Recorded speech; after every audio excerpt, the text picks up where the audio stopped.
What is going on, everyone? So I want to talk to you a little bit about your comfort zone, and I want to compare it to getting into cold water. So when you get into cold water, the first reaction, especially if you're not used to it, is shock, right? I mean, I'm used to it. I do Wim Hof breathing, so for me this is kind of normal. But if you are not used to getting into cold water, initially you start hyperventilating.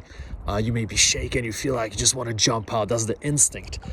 So that's usually what happens. But if you get out, you get in again, and you do it a few more times, eventually you adjust to this new environment. You adjust to the cold, and you don't even feel it anymore. In a strange way, you feel warm. And I feel like this is what happens with our comfort zone in everyday life, in various situations, in various realms, whether it's public speaking, social situations, business, sports, could be anything. I really feel like with pushing your comfort zone is like with jumping into cold water. You just gotta keep doing it, knowing that on the other side, something amazing will wait for you. So for example, even here, this is the Mount Fitzroy. It's a really cool mountain. I'm in Patagonia in Argentina right now. And I gotta say, the prospect of taking off all my clothing and being pretty much the only person here jumping into the water. I mean, I had some doubts. I really enjoy cold sometimes, but I don't like this initial moment. But I did it, and it felt so incredible. After the first minute, you start feeling all the hormones being released. You have that incredible hit, this incredible high.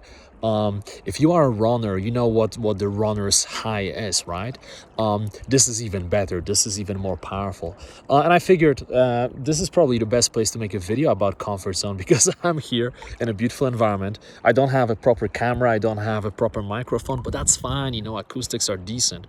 And I figured I may as well, do what I'm talking about, because again, I jumped in and the water feels warmer now, right? It feels warmer than initially.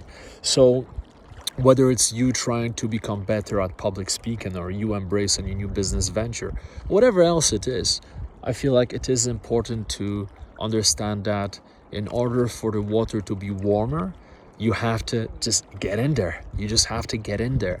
Now, do you jump into ice without any preparation? No, you definitely don't want to do it, right? You want to prep yourself, you want to start small, and the same thing applies to any other realm. So if you are afraid of public speaking, for example, the last thing you want to do is to start with a massive stage, because what may happen, people often say, you got to push yourself, you got to do the most scary things. But if you push yourself too much, you can break yourself. And it's not about breaking yourself. It's about pushing yourself a little bit so you can grow, so that comfort zone can expand. So in a way that water can become a bit warmer. And then you push yourself again and again and again and again. And I feel like this is an important distinction to make, because a lot of people end up getting traumas because they push themselves too much. They misunderstand this saying that, a lot of motivational speakers say, oh, you got to do something that scares you every single day, and you got to push yourself all the time. No, you don't have to push yourself all the time. You certainly don't want to over push yourself. You got to know your limits, and it's better to push yourself a little bit, but be consistent about it, than, to try to push yourself tremendously and then either procrastinate, never doing it, or, you end up doing it, but then you develop a trauma, okay? Just some food for thought from this beautiful place. It's just incredible. It's roughly 10 kilometers to get here and another 10 to go back. Wow, but it feels so good to be in this cold water. You see all the snow over there. The wind is picking up. I can feel the wind. Holding my phone like this with my palms to make sure that the quality is decent. The clouds start slowly forming, so I guess in a second I'm gonna get out, dry up, and start my descent. Want to make more videos on the way down, but really think about this in the context of your own life. And what I want you to do is, I want you to post a comment, and I want you to tell me, how do you plan to push yourself this week? What is it that you're gonna do? Something small. And for example, if maybe you are afraid of social interactions, maybe you have some type of social anxiety, especially after the lockdown. A lot of people struggle with this. Well, maybe your push will be as simple as trying to initiate a conversation with three strangers today. I'm talking low stakes situations like a shop assistant or a cashier or a banker or your neighbor. Maybe just saying, hi, how are you? And that's it, right? If you are afraid of, for example, public speaking, you may push yourself to do a live video today. If you are afraid of physical confrontation, well, maybe you will push yourself to go for a Brazilian jiu-jitsu class or Thai boxing class, right?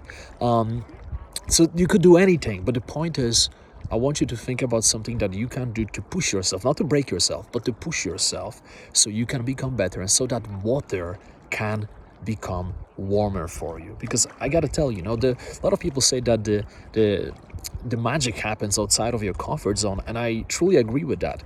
When I look back at my life, some of the most incredible things that happened because I was willing to push myself.